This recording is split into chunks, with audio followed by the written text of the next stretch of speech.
राधा और साधु विष्णुनाथ, पहाड़ों में छुपा राज। ये कहानी हिमाचल के नीले पहाड़ों की है, जहां बादल जमीन को छूते हैं और हवा में शांति की एक अनोखी सुगंध घुली होती है। वहीं एक पुराने आश्रम में रहता था साधु विष्णुनाथ, एक बूढ़ा, शांत मगर रहस्यों से भरा आदमी। दिन भर वो ध्यान लगाता, दिए जलाता और रात में आसमान के तारों से बातें करता। बाहर बहती छोटी धारा जैसे उसके साथ मिलकर जप करती, और शांति, ओम शांति। लेकिन इन पहाड़ों की खामोश बड़ी ई के अंदर विष्णुनाथ के दिल में एक तूफान दबा हुआ था, एक ऐसी याद जो समय के साथ भी धुंधली नहीं हुई थी। वो अक्सर खुद से कहता, कुछ कहानियां खत्म नहीं होती, बस पहाड़ों में छिप जाती हैं। किस्मत का मोड़। एक दिन किस्मत ने उसकी जिंदगी की दिशा बदल दी, जब उसे मिली एक अनजान लड़की। रात का समय था, पहाड़ों में धुंध थी। अचानक नीचे घाटी से एक चीख सुनाई दी।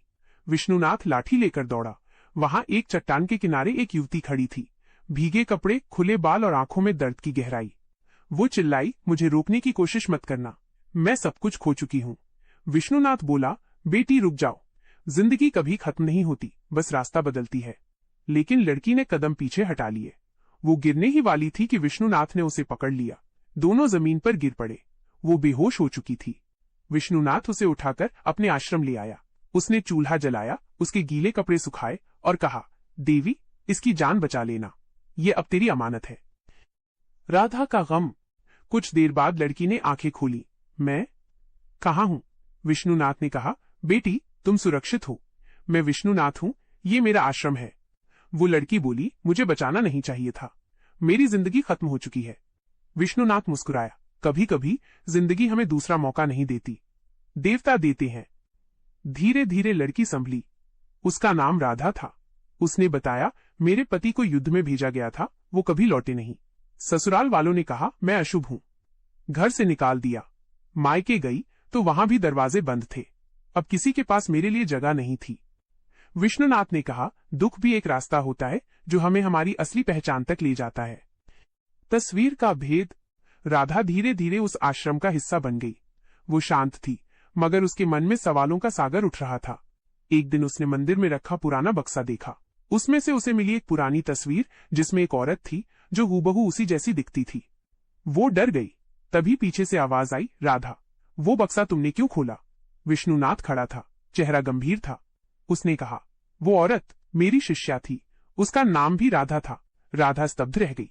विष्णुनाथ ने आगे कहा, वो मेरी शिष्या, मेरा पाप और मेरी सजा थी।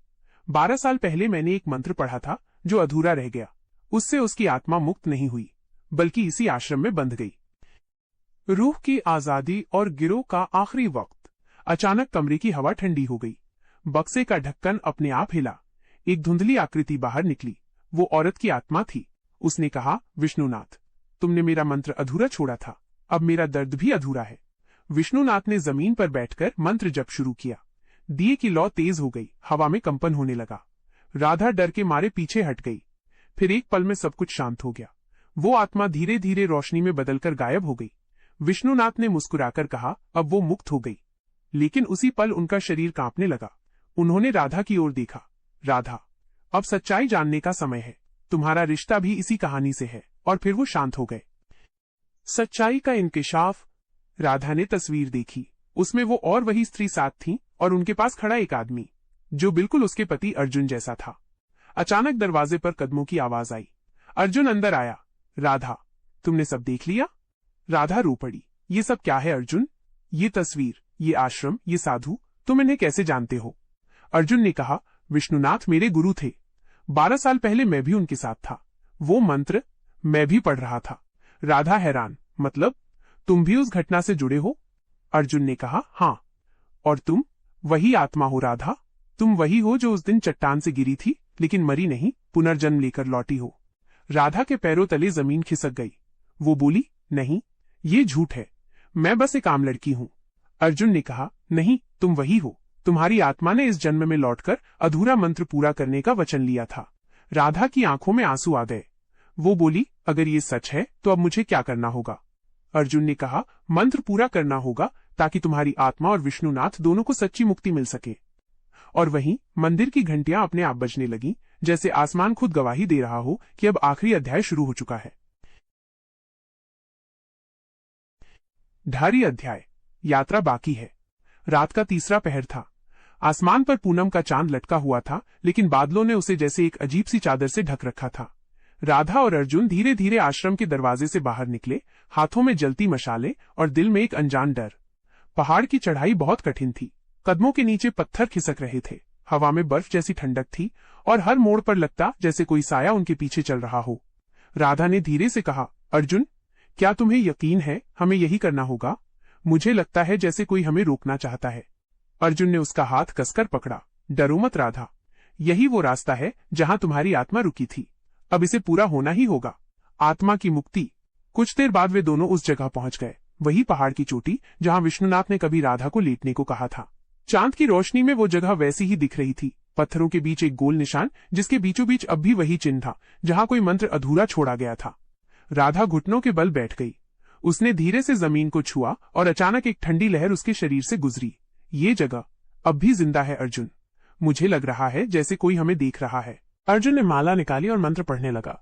ओम आत्मा मुक्तो भव शांति स्वरूपे प्रेत विमोचनाय नमः। हवा अचानक तेज हो गई। चांद के चारों तरफ काले बादल घिरने लगे।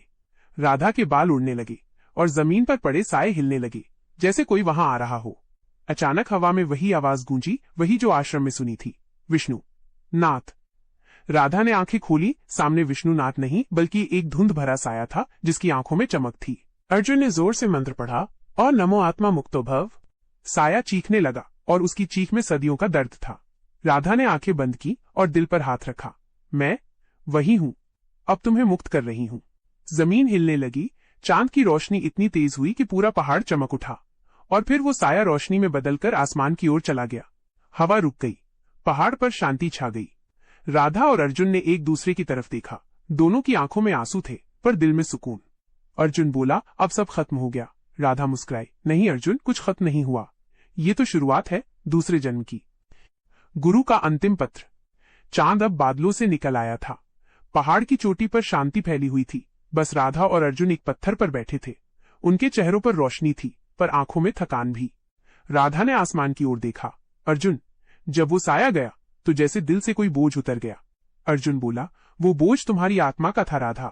जो मंत्र अधूरा था अब पूरा हो गया है। तभी पहाड़ से एक तेज हवा आई और उनके कदमों के पास एक पुराना पत्र आ गिरा। वो फटा हुआ था पर उस पर विष्णुनाथ की लिखावट थी। अर्जुन ने उसे उठाया और मशाल की रोशनी में पढ़ा। जिस पल आत्मा मुक्त हो, समझ लेना कि उसकी परीक्षा खत्म नहीं बल्कि फिर से शुरू हुई है, क्योंकि हर आजादी एक नया जन्म मांगती है। राधा के हाथ कांप गए। इसका मतलब? अर्जुन बोला, मतलब कि तुम्हारी आत्मा अब मुक्त है पर उसे एक नया शरीर, एक नई राह चाहिए, शायद किसी और जन्म में। राधा ने धीरे से कहा, तो मैं कहां जाऊं अर्जुन? क्या यहीं रह जाऊं? अर्जुन बोला, नहीं, तुम्हें नीचे जाना होगा, उन लोगों के बीच जो अब भी तुम्हारा इंतजार कर रहे हैं। जीवन में लौटना ही तुम्हारा असली सफर है। गांव में वापसी। राधा और अर्जुन धीरे धीरे नीचे उतरने लगे। नीचे एक छोटा सा गांव था, वही जहां कभी राधा का घर था, जहां से उसे निकाला गया था। जब वो लौटी, लोग चौंक गए। जिंदा हो? एक बूढ़ी औरत ने पूछा। राधा मुस्कुराई, हाँ, मर गई थी पर अब फिर से जी उठी हूं। गांव वाले चुप रहे। किसी के चेहरे पर हैरानी थी, किसी पर शर्म। समय बीत गया। राधा सबकी बातें सुनती, सबकी मदद करती। लोग उसे अब मां राधा कहने लगे। उसने एक छोटा सा आश्रम बना लिया जहां हर शाम दीपक जलता और लोग शांति के लिए आते। लेकिन रात को जब सब सो जाते, राधा अकेली बैठती और पहाड़ की तरफ देखती, वहां जहां विष्णुनाथ का आश्रम था। क्या सफर सच में खत्म हो गया बाबा? वो खुद से पूछती। तभी हवा में एक हल्की आवाज गूंजती, सफर खत्म नहीं राधा, अभी बाकी है। नया रहस्य और नया रास्ता। एक दिन एक छोटा लड़का आया। उसने एक पुराना डिब्बा राधा को दिया। माँ राधा, एक बाबा ने कहा था जब आप लौटेंगी तब ये देना। राधा ने खोला, अंदर मिट्टी की माला थी और एक पर्ची। पर्ची पर लिखा था, सफर अभी बाकी है। राधा मुस्कुराई, ठीक है बाबा, मैं समझ गई। उस रात राधा सो नहीं सकी। वो माला हाथ में लिए बैठी थी। तभी दिए की लौ तेज हो उठी और हवा में वही आवाज गूंजी, विष्णु नाथ। राधा बाहर आई। आसमान में चांद चमक रहा था। आंगन में वो पुरानी मूर्ति थी जो अब हल्की रोशनी दे रही थी। राधा ने माला मूर्ति के गले में डाल दी। जमीन हिल गई, हवा तेज हो गई और मूर्ति की आंखें खुल गईं। आवाज आई, समय का चक्र कभी नहीं रुकता राधा। जो तुमने पहाड़ पर शुरू किया था अब उसे यहीं पूरा करना है। राधा बोली, मैंने तो अपना काम पूरा कर लिया था बाबा। आवाज ने कहा, काम नहीं, वादा। अब वादे का समय आया है। फिर माला की एक मनकी गिर गई। अंदर एक कागज था। सूरज ढलने से पहले उत्तर के दर्रे पर जाना, वहां कोई तुम्हारा इंतजार कर रहा है। परछाई से मुलाकात। राधा सुबह उत्तर की ओर निकल पड़ी। बर्फ से ढके रास्ते, ठंडी हवा और मन में वही पुरानी गूंज, विष्णुनाथ। वो एक पुराने मंदिर पहुंची। अंदर एक पत्थर के नीचे कुछ चमक रहा था। उसने देखा, वो एक पुराना खंजर था। उस पर लिखा था, जिसने डर जीत लिया वो सच्चाई तक पहुंच गया। पीछे से आवाज आई। एक नौजवान सन्यासी खड़ा था। मैं तुम्हारा इंतजार कर रहा था मां राधा। राधा ने पूछा, कौन हो तुम?